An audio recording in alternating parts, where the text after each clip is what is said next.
Hello, everyone, and welcome to our podcast about Israel-Palestine conflict, war, and security. My name is Omar. And I'm Steven. Thank you all for listening.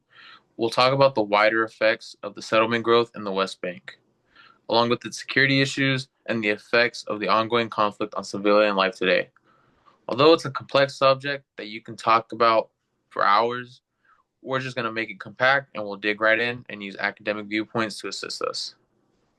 So let's start with the fundamentals. This conflict is not recent. It's a continuous one. For more than 75 years, Israel and Palestine have been in conflict. However, there has been an increase in violence recently.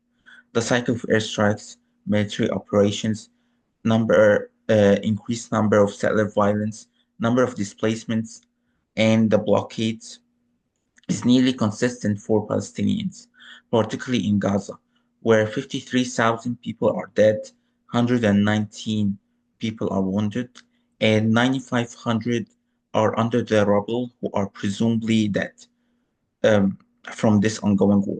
Besides that, that famine that people in Gaza are experiencing right now as we speak is unbearable, which led to 57 Palestinians are dead due to malnutrition and famine. For them, this issue is not about survival. It's about survival, not as conflict. What Omar said is true and right. Also, the Israeli side is constantly afraid from rocket assaults from Gaza. And, some people suffer from psychological effects of constantly being in danger, bomb impacts, everything. That's how it is. And however, this conflict affects people on a daily basis as well as during military operations. Additionally, the growth of settlements in the West Bank exacerbates the situation as settlements expand, Palestinians are displaced. It makes peace even more difficult to attain. Yeah, and I agree with Stephen. And this is where the security issue becomes complex. Military reactions to rocket fire are frequently presented in Israel as justifiable acts of self-defense.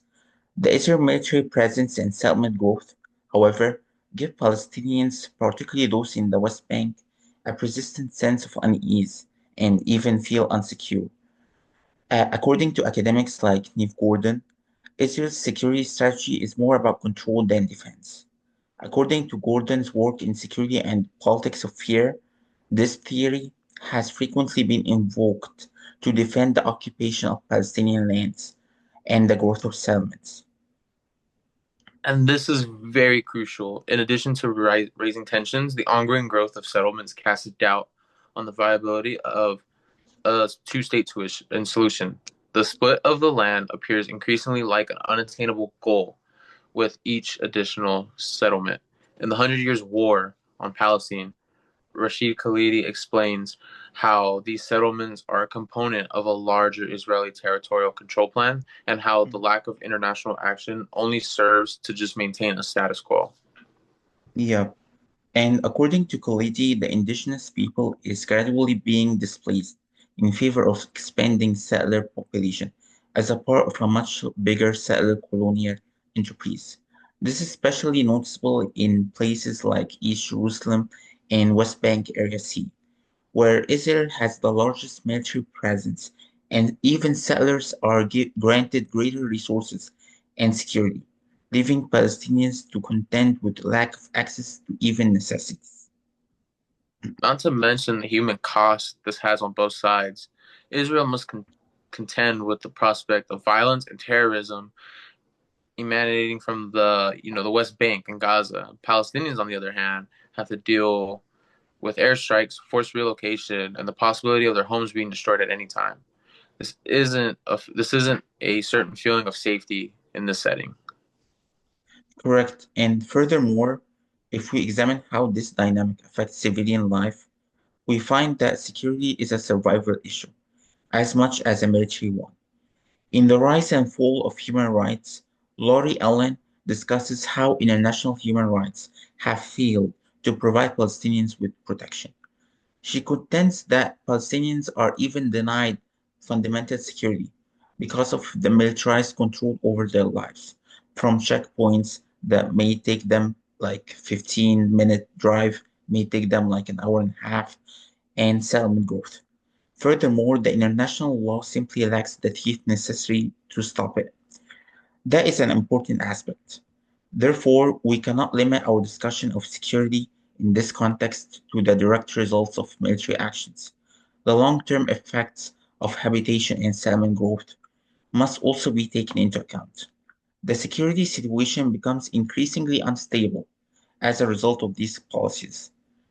Every house that's destroyed and every settler that occupies Palestinian property violates Palestinian security, which leads always like a retaliatory response and even more violence and more cycle of violence and more cycle of bloodshed. However, we must also consider the toll this has on Israeli civilians. There is an environment of fear brought on by the violence they encounter, whether it be from the bombings or other acts of terrorism. However, as Omar previously stated, the actual sorrow lies in the fact that neither side has true peace or security since they are caught in the cycle of bloodshed. And we observe that in part due of Israel's growing military and its strong ties to countries such as the US, regional players like Egypt and Jordan are becoming less able to or reluctant to get involved in this conflict. This increases regional instability and complicates also to find a peaceful solution. Yeah. So, in conclusion, the concerns of power, occupation, and expansion are intricately linked to the security challenge in the Israel Palestine conflict. Palestinians would find it difficult to feel safe in their own country as long as Israel keeps up their military control and builds settlement in the West Bank. In the same vein, real peace appears unattainable as long as there are civilians trapped in this cycle of bloodshed on both sides. It's a sad fact, but the first step to any true solution is comprehending the layers of territorial control. Human rights violations and militarism, we hope that a better understanding of the conflict's ongoing human costs will result from this conversation that we just had. Yeah. So this ends our podcast. Thank you for watching or listening. And if you reach this point, remember to check out the resources that we suggested, which will be at the link below. And also, don't forget to remain critical and knowledgeable. Thank you, and thank you, Stephen.